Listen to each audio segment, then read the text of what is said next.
Hello friends, today's topic is how to protect tiger reserves in India. My lesson plan includes why it is in the news, where tigers are found in India, differences between tiger reserves and national parks in India, government efforts to conserve tigers in India, strategies to protect tigers in India, and finally conclusion. Friends, the government of India on Sunday, that is on 9th March, declared Madhav National Park as the 58th tiger reserve in India.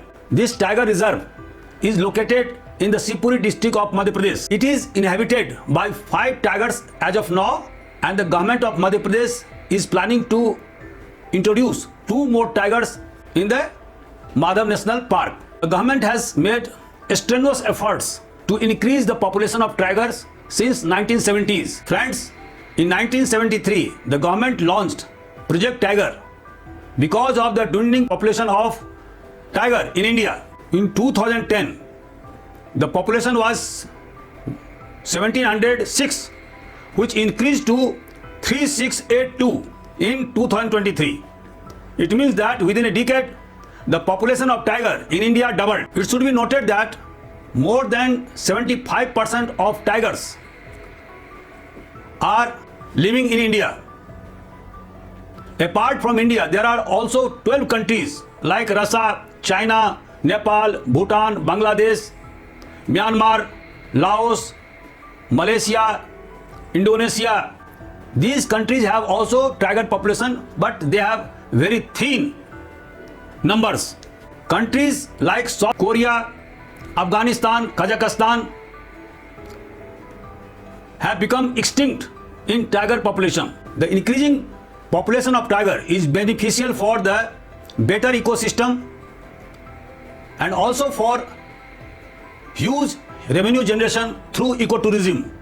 It is wrong to say that the rising density in population preclude the increase in the population of tiger. The research shows that it is the human attitude that matters most as far as the conservation and protection of tigers and other wildlife are concerned. Tigers are spread in areas of 1,38,200 square kilometer, but only 25% areas are rich in prey and are protected.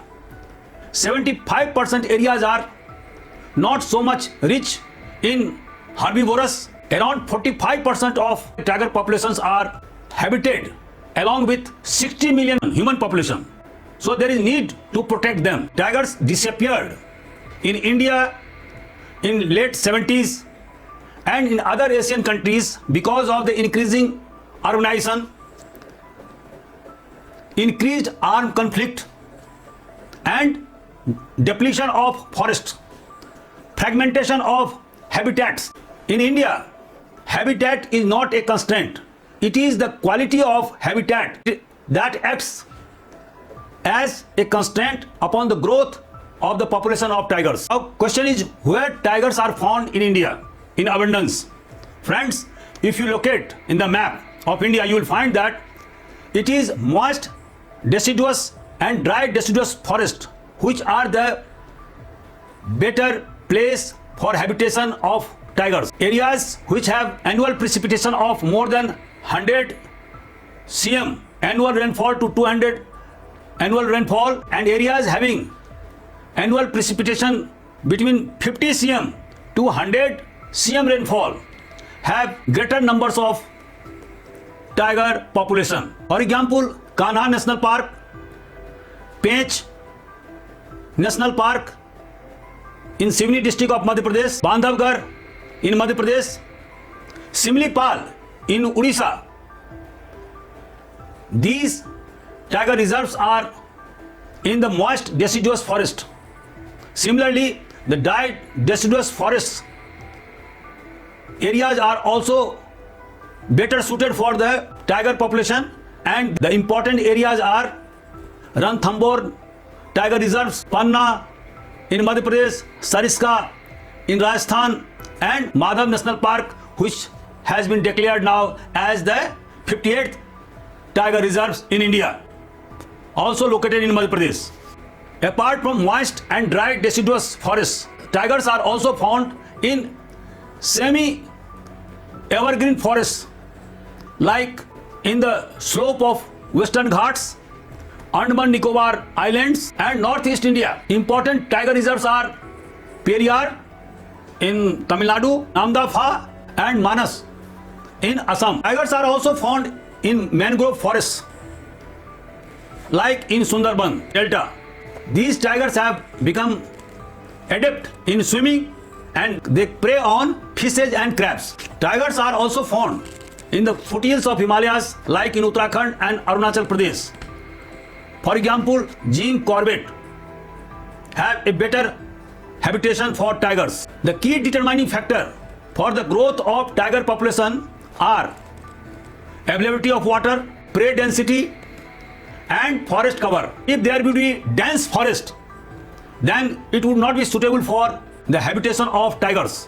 Habitat fragmentation further limits the growth of tiger population in India. And finally, the tiger population should not go down below 500. Otherwise, there would be inbreeding and this would make a dent into the growth of the population of tigers. Thus, increasing population of more than 500 is essential for the growth of tigers. Again, tigers are apex predators and thus they control the rising growth of herbivores like wild boars or deer and thus prevent from overgrazing.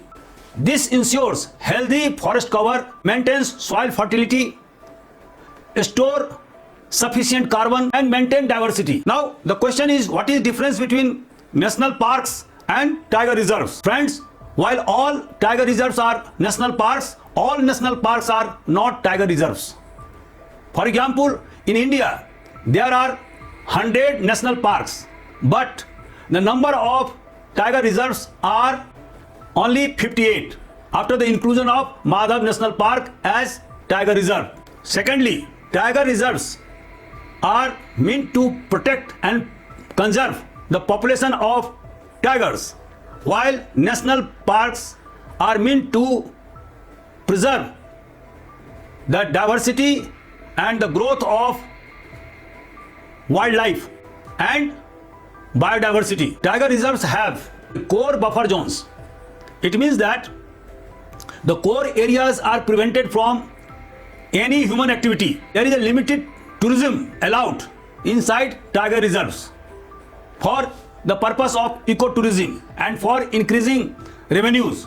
But core areas have no human activity. On the other hand, national parks have no core buffer zones. No human activity like poaching, grazing or hunting is allowed inside national parks. Now the question is, what are the measures that Government of India adopted for increasing the population of tigers? Number one, in 1973, India started Project Tiger, and by this project, it was intended to protect and conserve the population of tigers across India. More and more national parks were brought under tiger reserves. This is why the population of tiger increased manifold in a span of 50 years. In 2005, Government of India established National Tiger Conservation Authority to oversee the management of Project Tiger to ensure compliance of the protection and conservation of tigers across India. India has adopted tiger standards across all tiger reserves to ensure effective management and accreditation of these tiger reserves. What should be strategies for the protection and conservation of tiger population in India? Number one, increasing the habitats of tigers by preventing deforestation, controlling land use changes and mitigating human-wildlife conflict, stringent anti-poaching laws and enhancing surveillance over tiger reserves across the country, involvement of local communities and their participation in the efforts of tiger conservation in India, continuous research and monitoring of tiger population and herbivorous. Poachers and herdsmen should not be allowed inside tiger reserve. All degraded lands should be taken for afforestation so that the forest cover in India should be enlarged. Fragmented habitats of tigers should be connected through afforestation. All those unproductive lands which are unsuitable for crop production should be converted into forest lands. Increase the ecosystem and wildlife diversity. Captive breeding of tigers should be increased and encouraged. Seminars, conferences and exhibitions should be allowed inside tiger reserves in order to awaken people about the preservation and conservation of tigers and wildlife. Adequate medical facilities should be provided inside tiger reserves so that immediate treatment of tigers and other wildlife becomes possible. Now I conclude. Friends, as you know that India has the capacity to have the habitats for more than 10,000 tigers. As of now, there are more than 3,600 tigers across India. So there is ample scope to increase their population. This can be done through increasing the forest cover and connecting the fragmented forest areas. The increasing population of tigers would be very much beneficial for better ecosystem diversity and habitable forest for tigers. So friends, thank you very much. If you have any suggestion, please give me feedback so that I can make better videos in future.